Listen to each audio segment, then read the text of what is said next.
안녕하십니까. 환경TV 미인의 창입니다. 환경 보전의 시작은 바로 환경교육에서부터 시작한다고 해도 과언이 아닐 텐데요. 환경TV는 멸종위기에 놓인 환경교육의 현실을 총 3회에 걸쳐서 집중 진단해 보겠습니다. 정부는 2010년부터 환경교육 종합계획을 수립하고 관련 예산을 늘리고 있지만 어찌된 일인지 환경 전공교사는 6년 만에 3분의 1 수준으로 줄어들었다고 합니다. 박준영 기자입니다.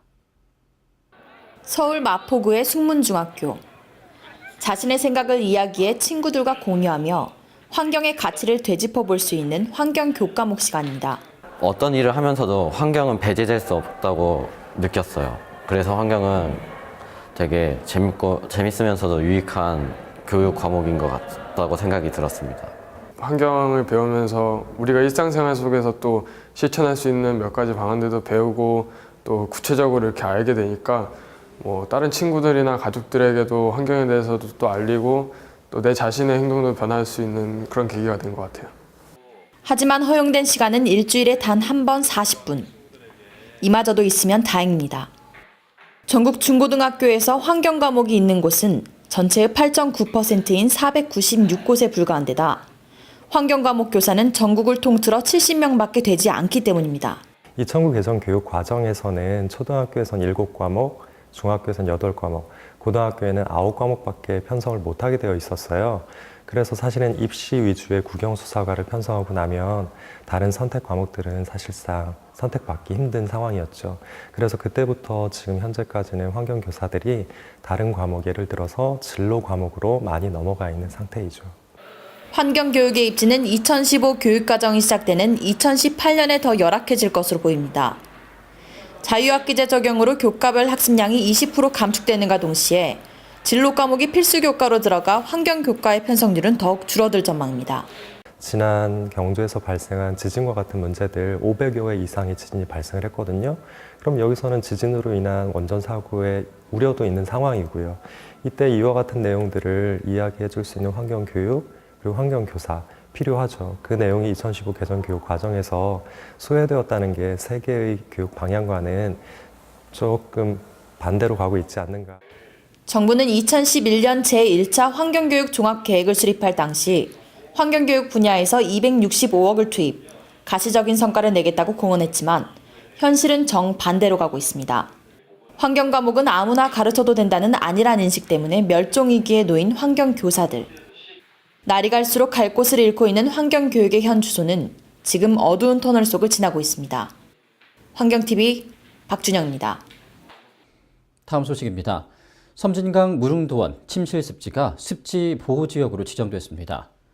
환경부가 7일 전남 곡성군 고달면과 전북 남원시 송동면 일대의 섬진강 침실습지를 보호지역으로 지정 고시했다고 밝혔습니다.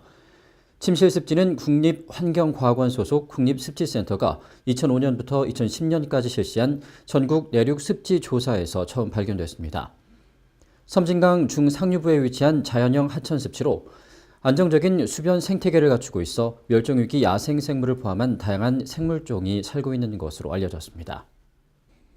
태백산 국립공원 지정 기념식이 9일 강원도 태백시 태백산 국립공원 단골광장에서 열렸습니다. 백두대간의 중심 태백산에 희망이 용솟음친다를 주제로 열린 이번 행사에는 염동열 새누리당 의원, 맹성규 강원도 부지사, 김현식 태백시장 등 약 300여 명이 참석했습니다.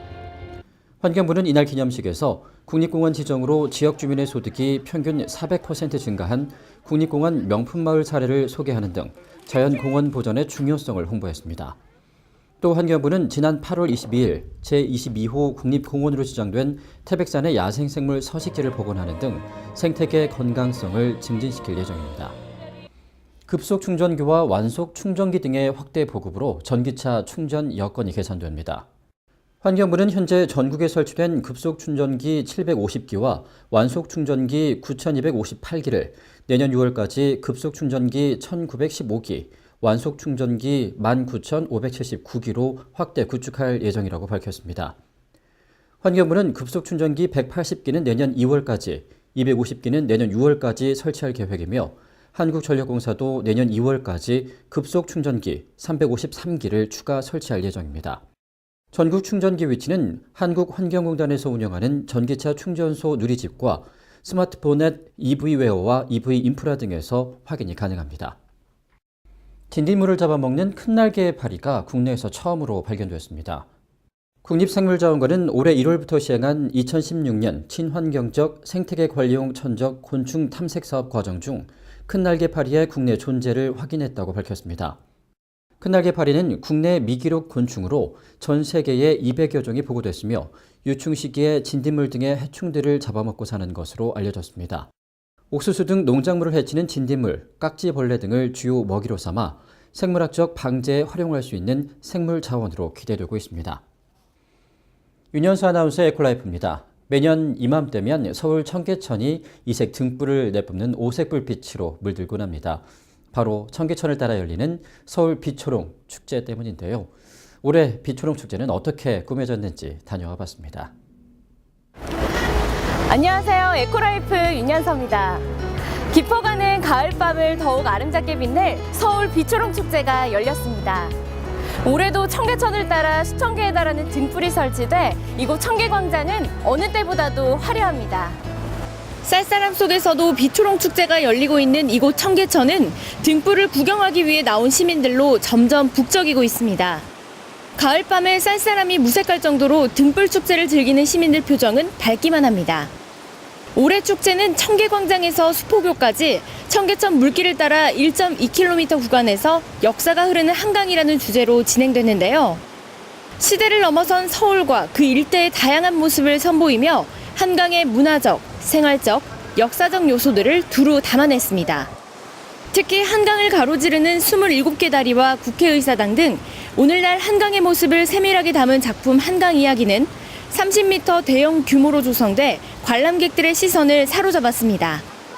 소원등과 소원지에는 시민들의 소박한 바람이 담겨 있습니다. 2017 신년 소원지로 만든 붉은 닭 등불은 단연 인기입니다.